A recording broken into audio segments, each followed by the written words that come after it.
Hello everyone, आज का topic है third application of Gauss law. Dear student, इसके पहले गॉस लॉ के first and second application already हो चुके हैं। आप उसको वॉच करिए, अपने कंसेप्ट को परफेक्ट बनाइए। तो आज थर्ड एप्लीकेशन का फर्स्ट पार्ट है। ये थर्ड एप्लीकेशन में आपको दो टॉपिक के बारे में स्टडी करना है।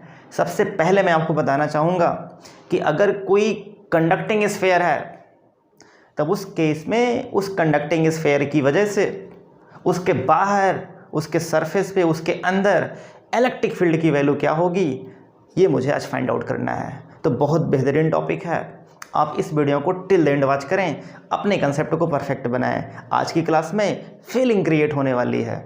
स्टार्ट करता हूँ। तो सबसे पहले मैं आपको बताना चाहूँगा कि आज का टॉपिक है electric field due to uniform charge cell.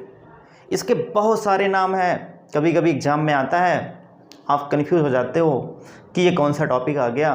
तो सबसे पहले आपको ये जानना है कि आज का जो टॉपिक है यूनिफॉर्म चार्ज सेल या फिर हॉलो स्फीयर या फिर कंडक्टिंग स्फीयर की वजह से इलेक्ट्रिक फील्ड फाइंड आउट करना है। तो मैंने अज्यूम कर लिया कि हमारे पास ये कंडक्टिंग स्फीयर है। कंडक्टिंग स्फीयर में चार्ज स्फीयर के सरफेस पे है, तो मैंने मान लिया कि क्यू चार्ज इसके सरफेस पे है।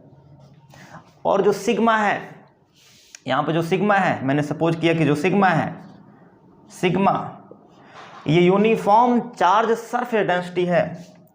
Sigma uniform surface charge density, uniform surface charge density, ये है dear student sigma. I hope आप समझ गए होंगे। और इस सिग्मा की वैल्यू अगर आपसे पूछे तो आप क्या कहेंगे? बहुत सिंपल होता है। अगर सिग्मा की बात करें तो आप कहेंगे Q बाई ए। सिग्मा होता है Q बाई ए, और इसको हम फर्दर लिख सकते हैं Q बाई इस स्फीयर का एरिया, तो आप कहेंगे 4 पाई आर स्क्वायर। तो सिग्मा की वैल्यू होता है Q by 4 pi R square. ये आपको याद रखना है, और आप जानते भी होंगे कि सरफेस चार्ज डेंसिटी की वैल्यू क्या होती है। अब आपको क्या बताना है, आपका मेन टॉपिक क्या है। इस बॉडी की वजह से आपको इलेक्ट्रिक फील्ड फाइंड आउट करना है। किस जगह फाइंड आउट करना है? तो इसके बाहर, इसके सरफेस पे, इसके अंदर। अब मैं इस स्फीयर को फील कराने का प्रयास कर रहा हूँ। जैसे आपने मान लिया कि आपके पास ये एक चार्ज्ड हॉलो स्फीयर है। आपने इसको देखा भी होगा, जब आप बच्चे होंगे तो आपने इससे काफ़ी एंजॉयमेंट भी किया होगा। अगर ये एक हॉलो स्फीयर है, इसका मतलब इसके अंदर का जो हिस्सा है बिल्कुल खाली है, ओनली इसमें एयर है और कुछ नहीं है। अब अगर इसके सरफेस पे चार्ज देखो, मैंने प्लस बना रखा है, इसके सरफेस पे चार्ज डिस्ट्रीब्यूट है इस तरीके से, आपको प्लस का साइन दिख रहा होगा।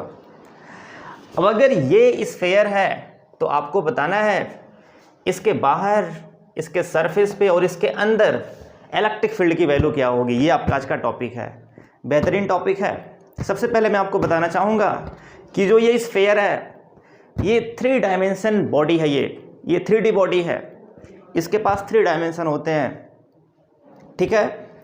तो अब यहाँ पे आपको बताना है कि जो इसमें डिस्टेंस का फंक्शन होगा, उस डिस्टेंस के फंक्शन को सपोज करते हुए मुझे बताना है कि इसके बाहर, मैंने मान लिया कि x डायरेक्शन में डिस्टेंस कोई r है, उस r डिस्टेंस पे इलेक्ट्रिक फील्ड की वैल्यू क्या होगी, ये आपको फाइंड आउट करना है। तो स्टार्ट करता हूँ।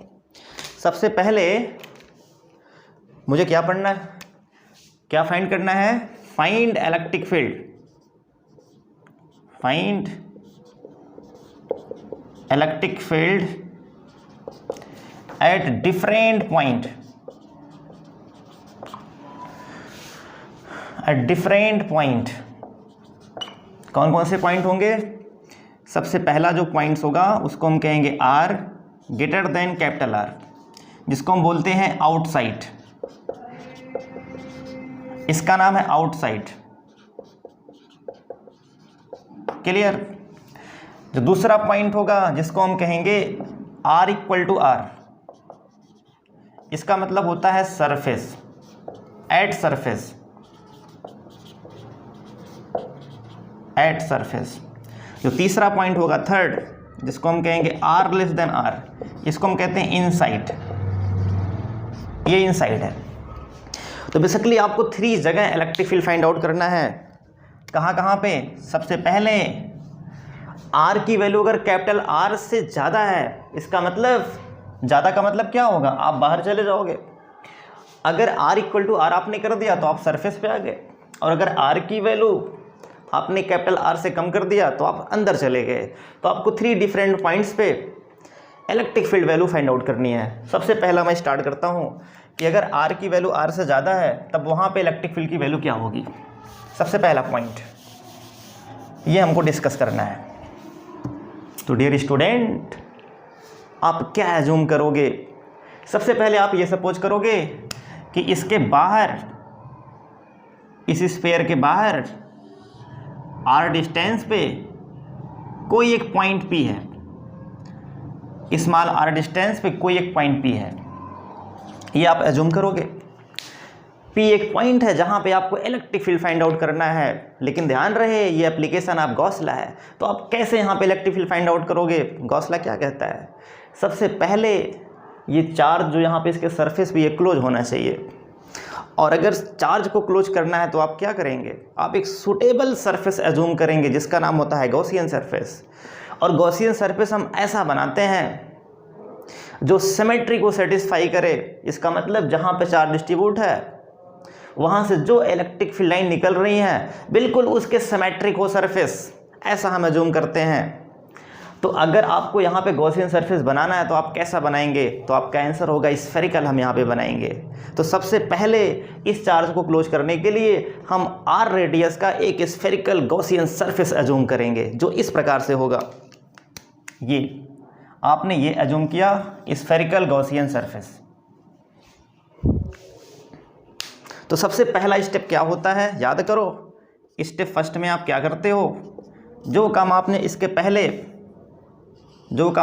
पहले एप्लीकेशन फर्स्ट और सेकंड में किया हुआ है वही हम फिर रिपीट कर रहे हैं। तो ध्यान रहे, आई होप आप जानते होंगे कि हम 3 स्टेप्स में इलेक्ट्रिक फील्ड की वैल्यू फाइंड आउट करते हैं। उसी स्टेप को मैं फिर से रिपीट कर रहा हूँ। तो सबसे पहले क्या करेंगे? First we draw a suitable Gaussian surface. First we draw a suitable Gaussian surface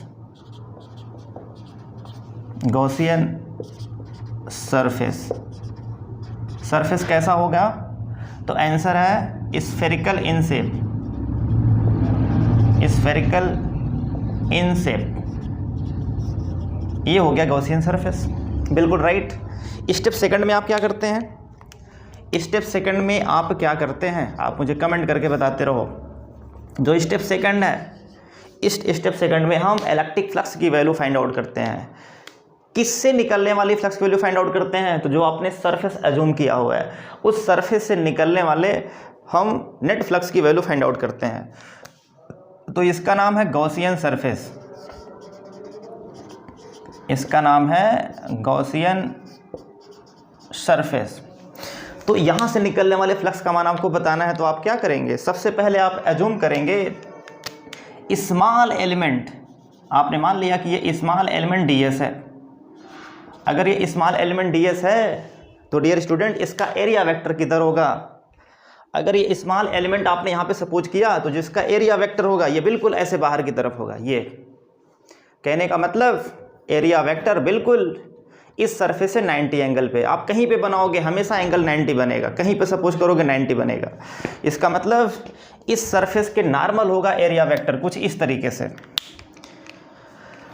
इस सरफेस के नॉर्मल होगा, ये होगा एरिया वेक्टर, इसको हम बोलेंगे वेक्टर ds, राइट। और इस सरफेस से निकलने वाली electric field line, electric field की क्या प्रॉपर्टी होती है? हमेशा इलेक्ट्रिक फील्ड लाइन सरफेस से नॉर्मल होती हैं।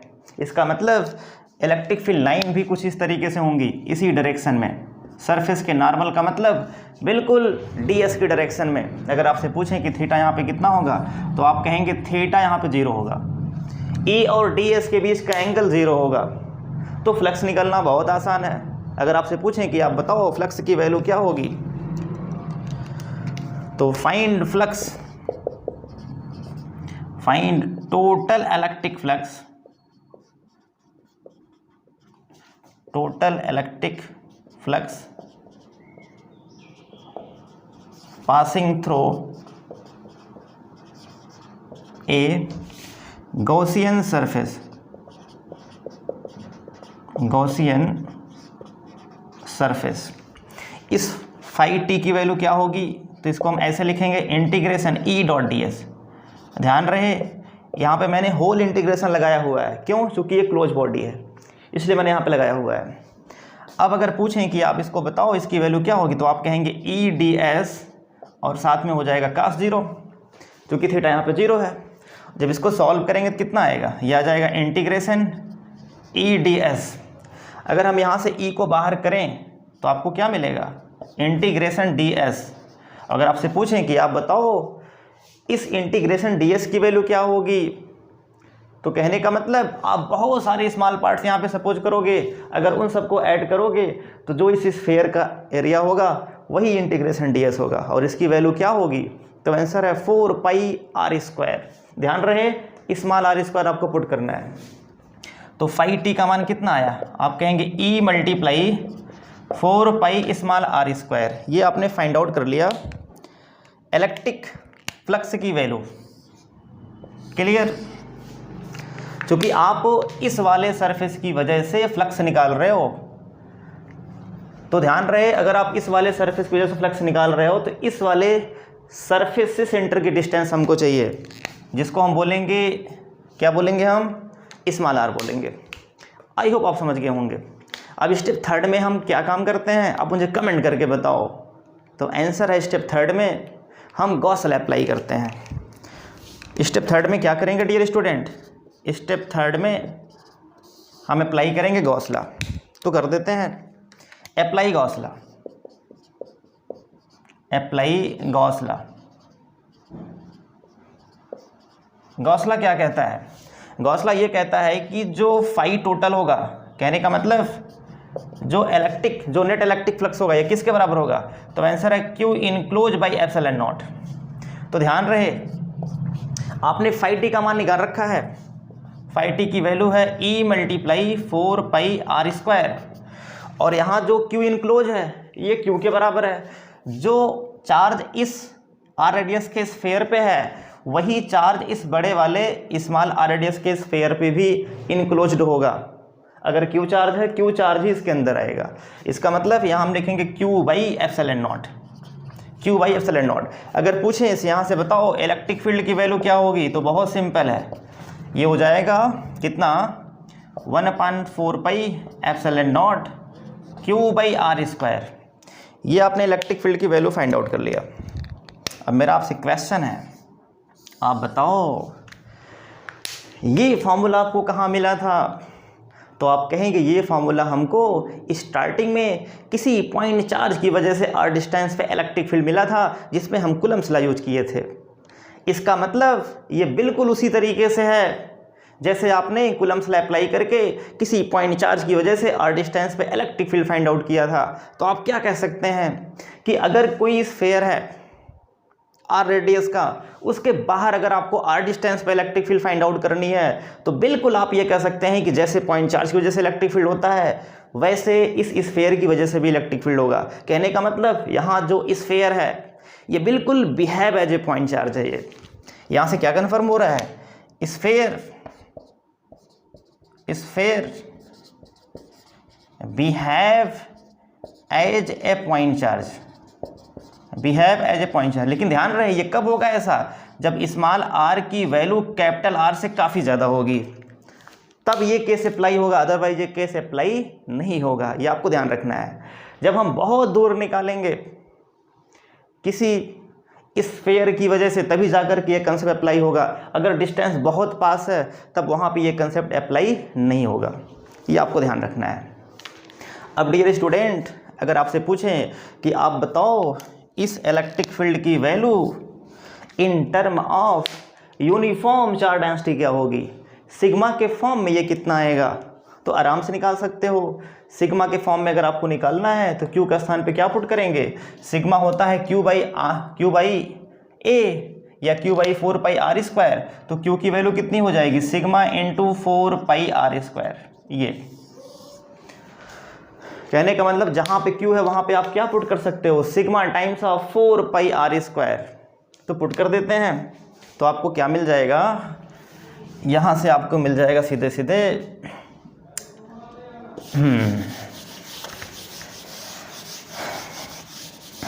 आपको क्या मिल जाएगा डियर स्टूडेंट, अगर हम यहां पुट करें तो आपको मिलेगा इलेक्ट्रिक फील्ड की वैल्यू इक्वल टू कितना मिलेगा, तो आप कहेंगे 1/4πε0 और यहाँ पे हो जाएगा sigma into 4πr² divide by small r²। Clear. तो यहाँ से 4π कैंसल आउट, आपको यहाँ से मिल जाएगा सीधे सीधे e की वैल्यू कितना, तो आप कहेंगे sigma capital R² divide by ε0 small r²। बहुत इंपॉर्टेंट फॉर्मूला है ये मिल गया आपको इलेक्ट्रिक फील्ड। दो फॉर्मूले आपके सामने हैं। पहला वाला जो फॉर्मूला है ये electric field in term of charge है, दूसरा formula electric field in term of uniform charge density है। तो ये आपको ध्यान रखना है। तो पहला तो डन हो गया। अब सेकंड क्या है, सेकंड आपको बताना है कि अगर हम ये पॉइंट P को इसके सरफेस पे ला दें, अगर हम इस पॉइंट P को कहाँ पे ला दें, इसके सरफेस पे अगर हम एज्यूम करें, तब उस केस में इलेक्ट्रिक फील्ड की वैल्यू क्या होगी। तो सेकंड पॉइंट क्या है, अगर R की वैल्यू R आपने सपोज किया ऑन द सरफेस अगर आपने एज्यूम किया, तो आपको बताना है कि इलेक्ट्रिक फील्ड की वैल्यू क्या होगी। बहुत सिंपल है, अगर आप सरफेस पे एज्यूम करोगे तो इसका मतलब आप इसके सरफेस पे बनाओगे गॉसियन सरफेस। तो अगर आप इसके सरफेस पे गॉसियन सरफेस बनाओगे तो सेम कंसेप्ट अप्लाई होगा, एरिया वेक्टर इधर, इलेक्ट्रिक फील्ड लाइन भी इधर, सब कुछ एक ही तरफ होगा, थीटा यहाँ पे 0 आपको मिलेगा। सेम कंसेप्ट आप जैसे आपने इसके पहले किया था फर्स्ट वाले में वैसे आप करेंगे। तो हम यहाँ पे सिमिलरली वर्ड यूज कर लेते हैं। सिमिलरली हम क्या कर सकते हैं, सिमिलरली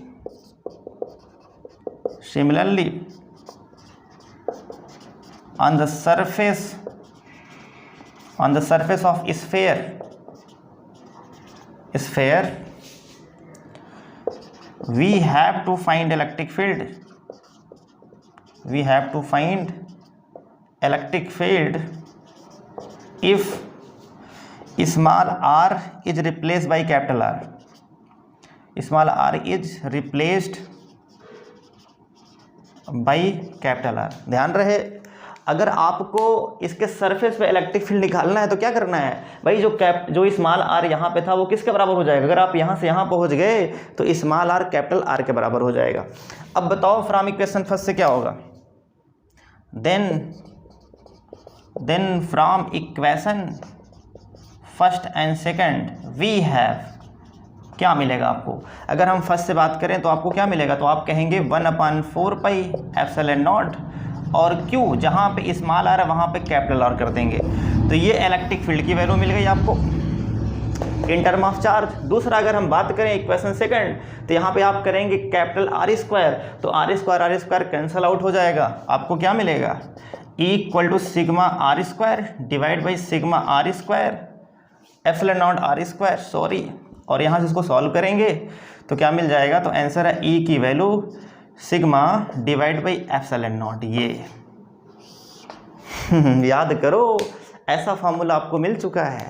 ये फॉर्मूला आपको कब मिलता है, ऐसा फॉर्मूला आपको कब मिलता है, याद करो। ऐसा मैंने बताया हुआ है कि अगर कोई आपके पास कंडक्टिंग स्फीयर है, तब उस केस में आपको इलेक्ट्रिक फील्ड अगर निकालना है तो जो इलेक्ट्रिक फील्ड आपको मिलेगा सिग्मा अपान ε0 मिलेगा। कब, जब उसके सरफेस पे चार्ज पॉजिटिव हो और उसके अदर वाले सरफेस पे चार्ज नेगेटिव हो, तब बीच में ये मिलता है। तो आपको ध्यान रखना है। आई होप आप समझ गए होंगे। अब आगे आपको हम बताने वाले हैं कि अगर R की वैल्यू अगर इस कैपिटल R से कम हो गई, तब उस केस में इलेक्ट्रिक फील्ड की वैल्यू क्या होगी। थर्ड पॉइंट, अगर आपने सपोज किया कि जिस पॉइंट पे आपको इलेक्ट्रिक फील्ड निकालना है वो पॉइंट कैपिटल आर से कम डिस्टेंस पे है।